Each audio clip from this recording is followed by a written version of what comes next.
I felt like I never saw James Harden get into his bag, Key. Rotations were really weird last night. Him and LaMarcus Aldridge, that chemistry is so far off.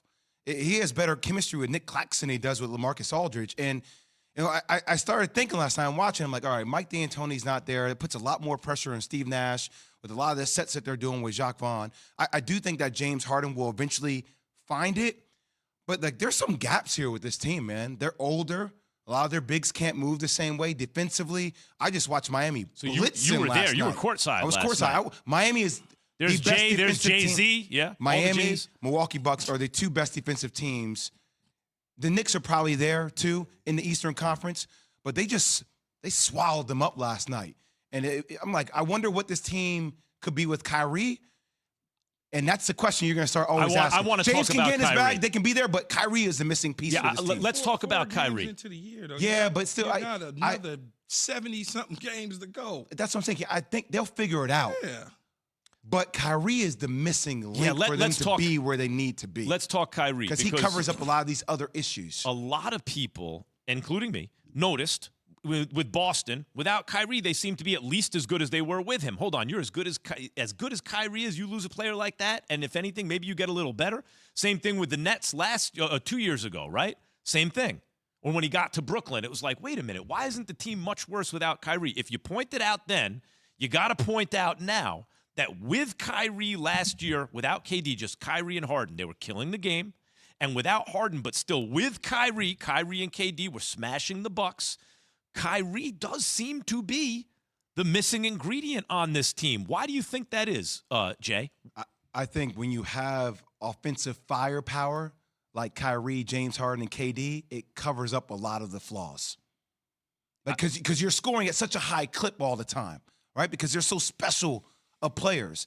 You know, now when one guy's off, it's a struggle for this team. Like, what are the chances of two guys being off? Not high. What about the fact that Kyrie has said publicly KD's the first scorer he's ever played with where he could defer because he's even better than him? And so, like, when he can play with KD, he can be a point guard. And with Harden, he gave Harden the ball, said, you're the point guard. So that frees up Kyrie to kind of just play loose and be himself. What's the panic, though, here? No, I don't think there's panic. I think that because when you look at it, they've played 5 games, mm-hmm. right? You got so many more games to go that whether Kyrie's in the building or not, I would think that they're going to get it together, right? I don't think you think Minnesota's getting ready to do anything. No. And they're sitting at 3-1.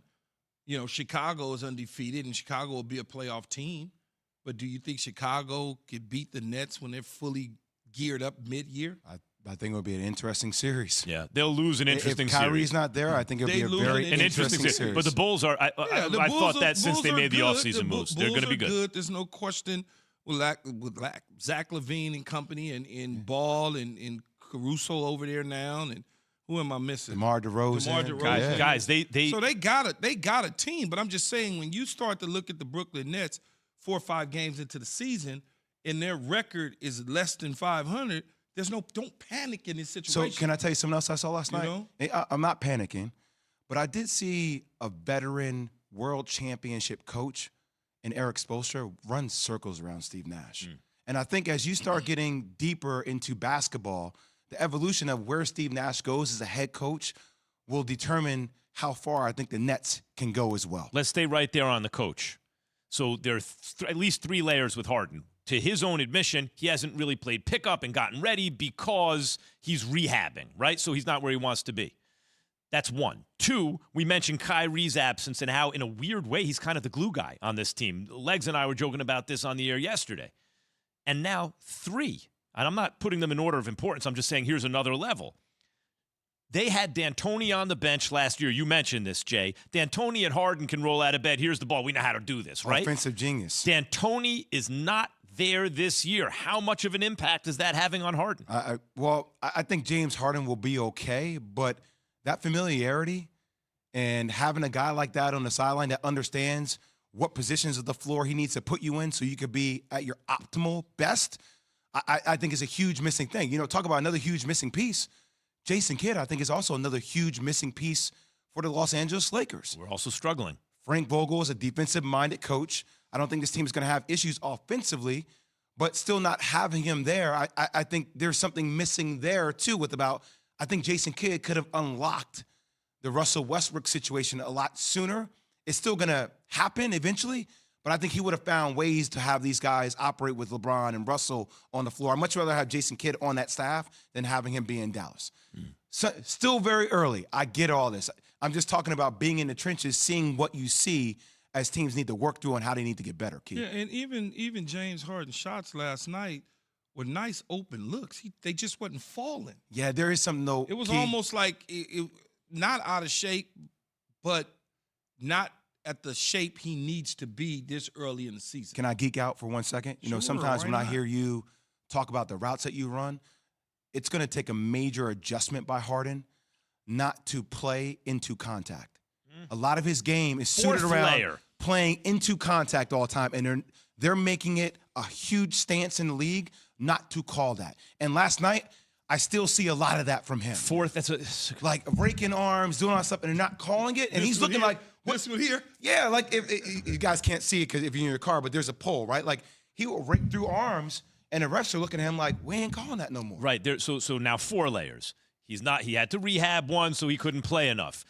D'Antoni's not there is another. Kyrie's not there is another. And now they're enforcing the rules differently. Again, foul calls are supposed to be there so you get a flowing kind of game so the defense doesn't act up. Offensive players have manipulated the rule, just like in baseball.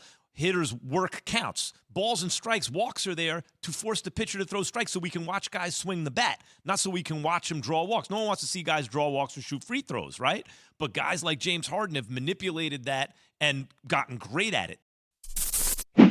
Thanks for watching ESPN on YouTube. For live streaming sports and premium content, subscribe to ESPN Plus right now.